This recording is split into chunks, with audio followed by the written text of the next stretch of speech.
Crain, Mr. Peterson. Joe. Joe Crain. Oh, just a minute. Come in, quick. It's okay, Mr. Peterson. There's nobody on the street. Nobody saw me. You sure no one saw you? Yeah, I'm sure. Well, I hope you're right. You're right on time. It's exactly 5 o'clock. Well, you hired me for 5 in the afternoon, so here I am at 5 sharp. Want to get started right away? Yes, the sooner we get it over with, the better. There's the rope and something to gag me with. You can tie me to this chair here. Okay. You just sit down. Take it easy, Mr. Peterson. It'll all be over before you know it. All right. Tie me good and tight, Joe. I want this to look like the real thing. Right, I'm doing just that. Ropes feel tight, don't they? I'll say they do. Well, don't worry then, Mr. Peterson. This job will look McCoy enough to fool the smartest cops in town. But you're tied in that chair so tight you're practically part of it. All right, which room's your wife in? That one right there. Now put the gag on me and kill her in a hurry, will you? You leave everything to me, Mr. Peterson. Gag on good and tight? I guess it's on good enough. That's the door to your wife's room right there, huh? Okay. Hey, Mrs. Peterson. Yes? Come on out here. Who is it? It's me, Joe. Joe Crain. Oh, what do you want? What have you done to Arnold? Nothing he didn't want me to do. What are you talking about? Just this. He hired me to come in and tie him up and gag him. What on earth for? So that then I could kill you. He'd have an alibi. Oh, no. No, huh? Well, that's what you think. This husband of yours is no good. I'm beginning to believe that. Well, in that case, stick around and watch me kill him. You might have some fun. You're not going to kill him. You better not make any bets on things you say. I never saw a woman so wrong in my life. Don't kill him. Please don't kill him. How do you like that? A guy hires me to kill his wife. She begs me not to knock him off. I don't want you to bother. Huh? Leave him to me. I'll take care of him myself.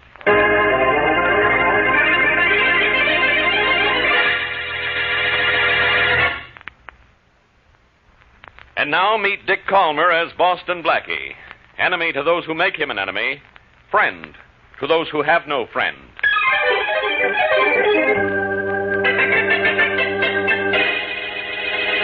Blackie, I've come to see you because I'm in terrible... I know what you're in, Mr. Smith. Terrible trouble. But take my advice instead of my help and go to the police, will you? Do the police lend money to strangers? No, neither do I. Is that what you want from me, money? Money or help? Of the two, I prefer giving you help. But if it's money you want, why don't you go to a bank? I can't. Why not? Well, it's like this. Yeah? I owe Arnold Peterson $50,000. Now, if I could go to a bank and get a loan for my business, I'd be able to pay Peterson back within 6 or 8 months. Uh-huh. But Peterson wants his money right now. Why? Well, because he knows I can't pay him right now. And if I go to a bank for the money, he'll block the loan. That doesn't make any sense, Mr. Smith. Peterson wants his $50,000. He ought to let you borrow it. Well, if all he wanted was his $50,000, he'd wait a few months for it. What he really wants is to ruin me and put me out of business. That's why he's demanding immediate payment of the money I owe him.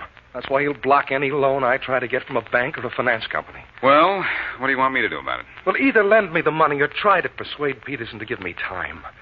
Oh, Blackie, Peterson's made my life miserable ever since we had a run-in our early days. I still don't see what I can do. I haven't the kind of money you Will need, you and see Peterson and talk to him and try to reason with him? Well, I'm busy on another matter right now, but can I call him later? What's his phone number? Easton 99898. Wait a minute, I'll write that down. Easton 99898. All right.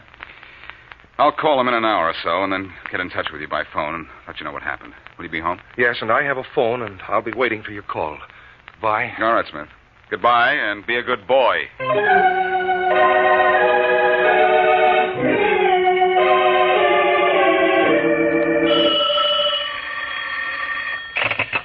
Homicide, Faraday speaking. Inspector Faraday? Yes, Inspector Faraday.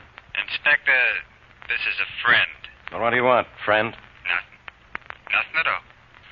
I just want to give you a little tip. Go ahead, I'm listening. Good idea, Inspector. This is a friendly little tip. Yeah, I know, from a friend. You said that. Now, what's on your mind? Listen. Killer Joe Crane's in town, Inspector. Just got in. You know what that means, don't you? Yeah, I know exactly what that means. When Joe Crain comes to town, a murder comes right after.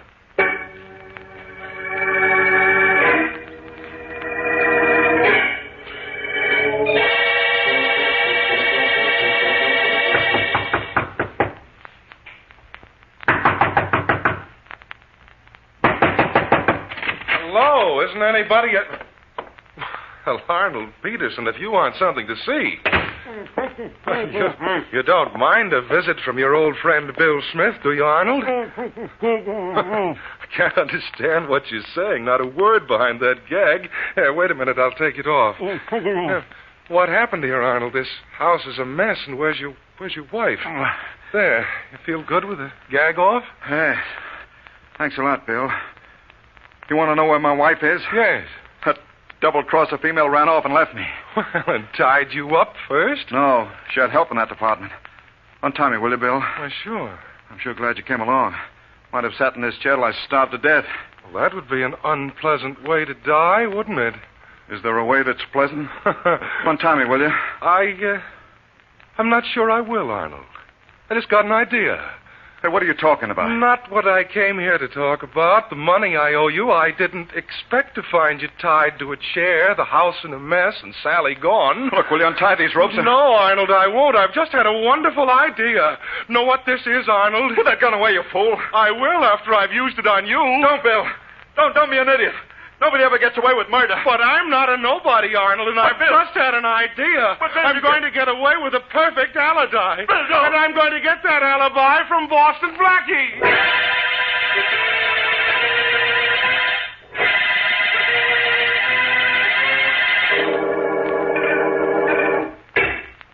You might hurry, you know, Blackie. It isn't everybody I'd come to pick up and then wait for. It's just 7:30 now. I'm not late. Be with you in just a minute, Mary. Then off to dinner we go. Fair enough? Mm-hmm. Fair enough.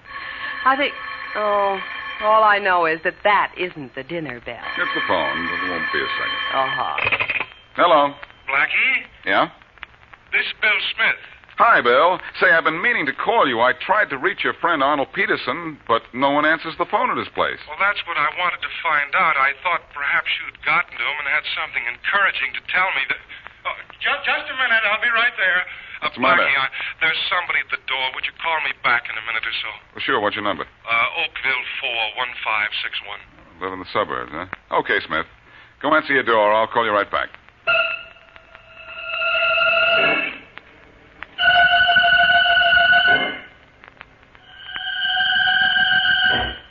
One more second now, Mary. Just want to call Bill Smith back, and then we'll go. Uh-huh.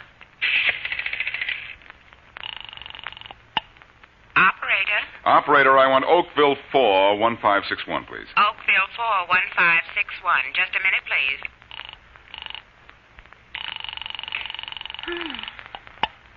Hello? This is Blackie, Bill. Yeah? Now, what was it you wanted to say to me? Oh, about Peterson. I just wanted to be sure you called the right number. Well, I called the number you gave me, Easton 99898.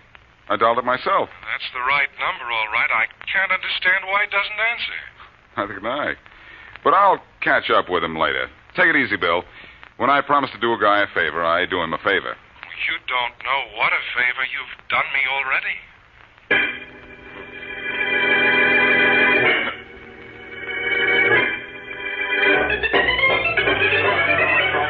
All right, you guys, get those fingerprints down to headquarters for checking. Here's a picture of Peterson's wife, Inspector Faraday. Let me see it.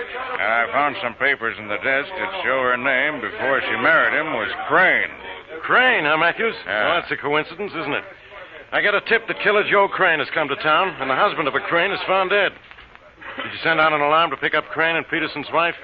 She's obviously on the run. We'll have men watching every railroad station, bus, and air terminal. That's fine. Oh, by the way, Sergeant Williams talked to the woman next door. I think we know the time of death. Good. She says she heard what sounded like 3 shots at 7:30. And Peterson was shot 3 times. And the noise came from here? Yep. Well, that fits with the coroner's preliminary report on the time of death. He was killed at 7:30, all right. Now, let's see. Hello, Faraday. Guess who? I know who, and without turning around. Now, get out of here, Blackie. Oh, Faraday, you don't mean that, do you? Who makes jokes for you when I'm not around? Nobody. And you better make tracks right now. Oh, I wouldn't leave for anything, Faraday. I heard on my car radio you needed my help, so I came right over. No. I could tell you the name of your killer, Faraday, if Bill Smith, guy with a motive to kill Peterson, wasn't 30 miles away from here when Peterson was shot. What do you know when Peterson was shot? I heard Matthews here say the time was 7:30. And the man I have in mind was 30 miles away from here at 7:30. I know, because I called his house and talked to him on the phone. Who do you think did it, Faraday? I don't know. But Killer Joe Crain is in town, and Peterson's wife's name used to be Crain. Really? Maybe so, but I have a hunch that Crain is not the bird who did this job.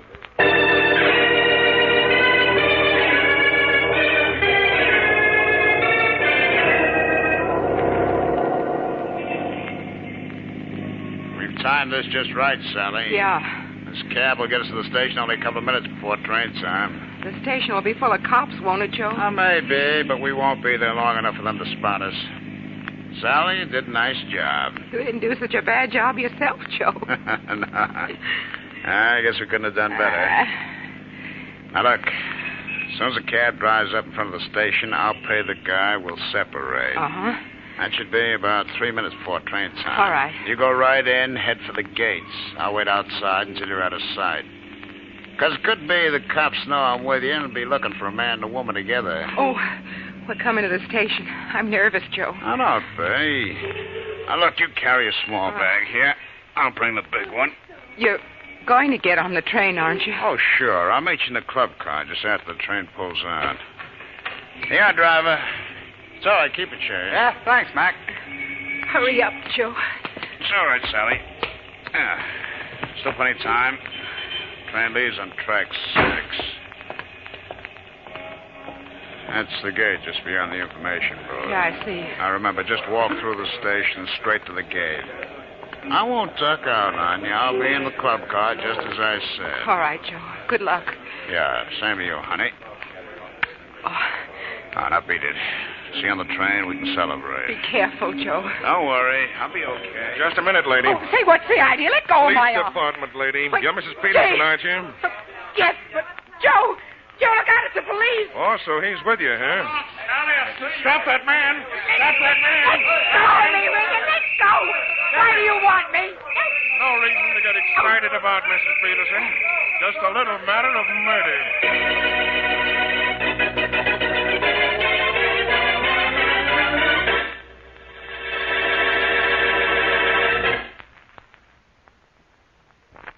Now back to Boston Blackie.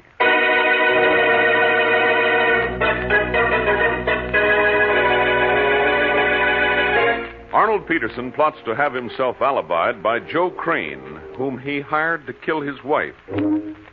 But Crain refuses to kill Mrs. Peterson, and both she and Crain later attempt to leave town.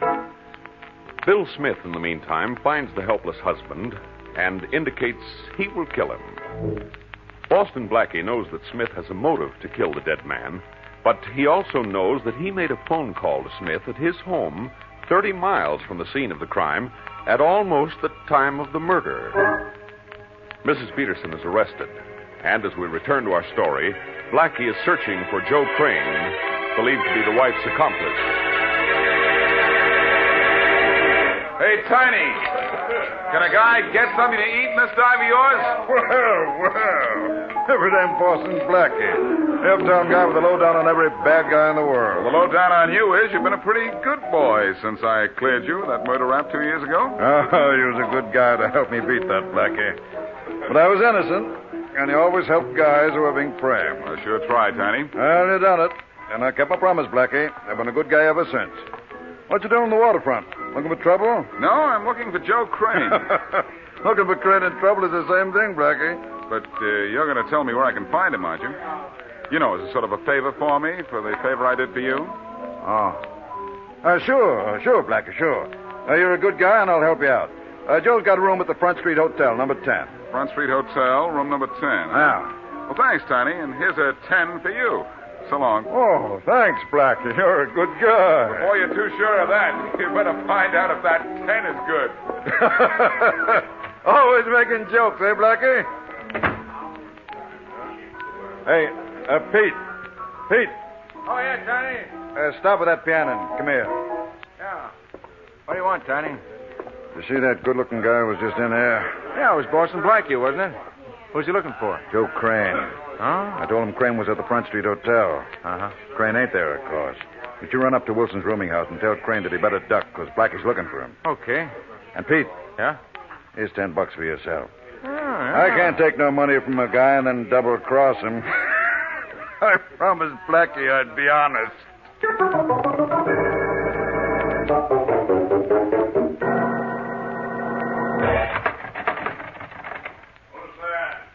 It's me, Joe. Pete. The piano player from down at Tiny's place. What do you want? Open up and I'll tell you.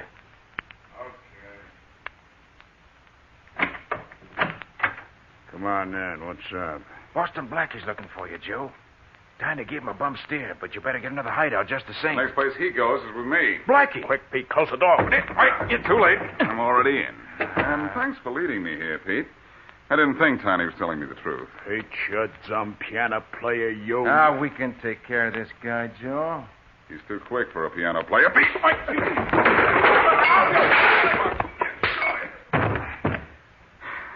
Oh, now, Blackie, now. Oh, yeah?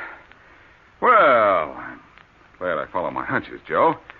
When I saw this guy come out of Tiny's place in such a hurry, I figured I'd follow my hunch and him. And I did, and he led me to you. So what? So take a look at him down there on the floor. You want to go down with him, Joe? No. Then you're going down with me, down to police headquarters.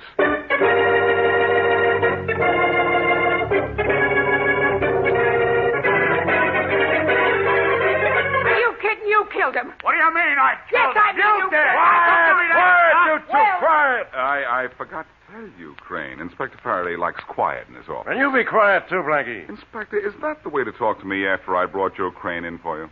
I found Mrs. Peterson here myself. I could have found Joe, too. All right, let's not argue about who found whom and where. Let's find out who killed Peterson. I think they both did. I tell you, I didn't kill Arnold. He was alive when I left the house. And I didn't kill him. He was alive when I left, and I left before Sally did. Oh, it's Sally, is it, Crain? Yeah. Since when does murder breed familiarity? Sally here's my ex-wife. That's one of the reasons Peterson knew about me. But what he didn't know was I couldn't kill a dame, even if she is my ex-wife. That's some logic. Now, what's wrong? I never killed a dame, and I'm never going to. And I didn't kill Arnold. But maybe she did, though. After I left, she shot him. Oh, no, you killed him after I left. You came down to my place afterwards and said you wanted to go to Chicago with me. Sure I did, but Blackie, she even told me before I left the house that she was going to take care of him herself. What do you mean by that, Mrs. Peterson? I meant I was going to leave my husband. Well, you left him all right. You left him dead. He was alive when I left the house. I didn't kill him. Joe did. You did! You did! Quiet! Not going to go through all that again. I'm arresting you both on suspicion of murder. Blackie. Yes? What about your friend, Bill Smith? From what you told me, he had every reason to kill Peterson. Sure he did. But Peterson was killed at 7:30. I called Smith's house in the suburbs and talked to him at 7:30. If Smith is our killer, he's got the greatest alibi I ever heard. Me.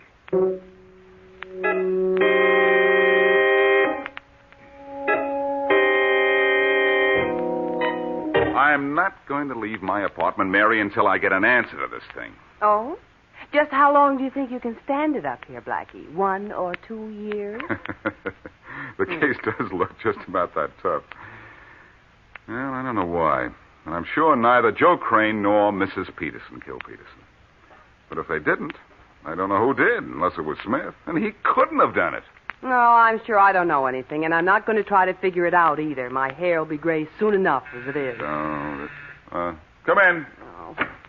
Hello, Blackie. Oh, Smith, good morning. Come on in. Thank you. Blackie, I just thought...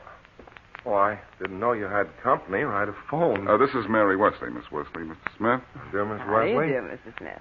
Blackie, I just dropped in for a minute. I thought you'd be glad to know I got a bank loan today. I'm glad to hear it, Smith. I suppose your troubles are over? Yes, they are, with Peterson out of the way. You know, I'd consider you a number one prospect if I hadn't called you at your house at almost the same time Peterson was killed. Really? Yeah. Well, I guess I had every reason in the world to kill Peterson, but I'm glad you know I didn't. I'm positive you didn't. Unless you could go the 30 miles from your house to Peterson's in the matter of 2 or 3 minutes. Yes, well, humans aren't equipped with jet propulsion just yet, Blackie. Well, I won't impose any longer. Goodbye, Blackie, and glad to have met you, Miss Wesley. Oh, thank you. See you again sometime, Blackie. Could be. Goodbye.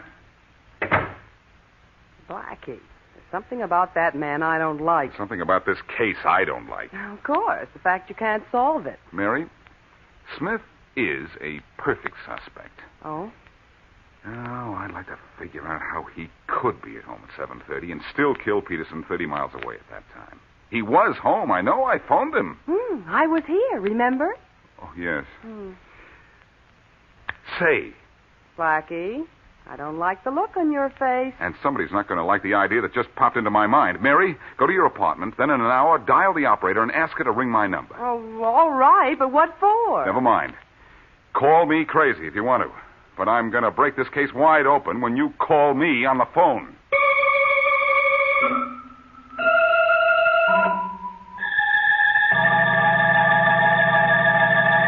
I know I saw you at my apartment just a little while ago, Smith, but in the last hour, I've been doing a little thinking about you. Well, I hope it's complimentary, Blackie. It's complicated, Smith. Now, in spite of the fact that I called you here at your house at exactly the same moment Peterson was killed 30 miles from here, I think you killed him. Oh, Blackie, please. Now, listen, I don't many... excuse me. Hello. Hello, Blackie? Oh, no, just a minute. Blackie, it's for you. Oh, thanks. I've been expecting this call. Don't go away, Smith. I'm not through with you. I'm not going anywhere. It's over here to give you a little privacy. Okay. Hello, Mary. Oh, hello, Blackie. Well, I'm in my apartment, and it's been an hour, so I did what you told me to do. You dialed the operator and asked her to ring my number? Plaza 10710. So what have you proved? Plenty, Mary. Do you have any idea where I am? In your apartment, of course. The operator rang your number. I'm in Bill Smith's house, Mary, out in the suburbs. What? But if I didn't tell you so, you'd believe that I was in my apartment, wouldn't you? Well, yeah, I certainly would. I'll talk to you later. Call Faraday and tell him I'm bringing in Peterson's killer. Okay, Smith, let's go. Go, Blackie? Where? To headquarters. What? I'm turning you over to Faraday for the murder of Arnold Peterson. Oh, now, Blackie, let's not start. I know you killed him, Smith. And I know why I thought you were here at the time Peterson was murdered. But I was here. You talked to me over the phone, didn't you? That's right. But you were in Peterson's house when I talked to you. I know how you worked it, too. You do? First you phoned me, then pretended someone was at the door and asked me to call you back in a few minutes. Well, that's interesting, if true. It is true, all of it. Before I called you back, you phoned the operator and asked her to switch all calls for your Oakville number to Peterson's number. And? And that's exactly what was done when I called back. Then, as soon as you'd established that you were at home, you hung up and shot Peterson. You don't know that could even be done. I know it can be done because I just did it. Oh? That was Mary Wesley on the phone just then. I talked to the telephone company before I got here. And when she asked the operator for my number, she got me here at your house. Well, Hey, Smith, I told you not to go away. I'm not going where you want me to go. So you are. That's the way I like murderers. Down and out.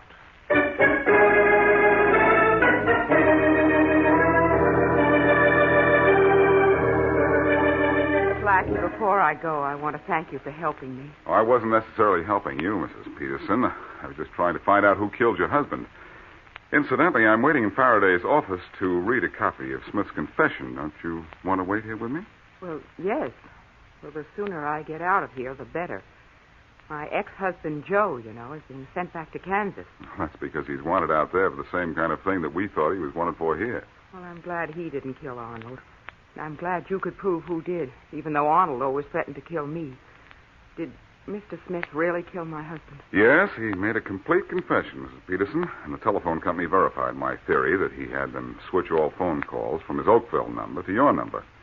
That's how I could phone his number and think I was talking to him at home when actually he was at your house. Probably standing over Arnold's body. No, he didn't kill your husband until a minute or two after I phoned him. He knew I was going to phone him back because he'd asked me to. And he waited for my call, knowing that I'd give him the perfect alibi. Well, it wasn't so perfect, Blackie. He was caught just the same. They're all caught, Mrs. Peterson. And a murderer always gets paid off, you know. Not in currency, of course. Just in current.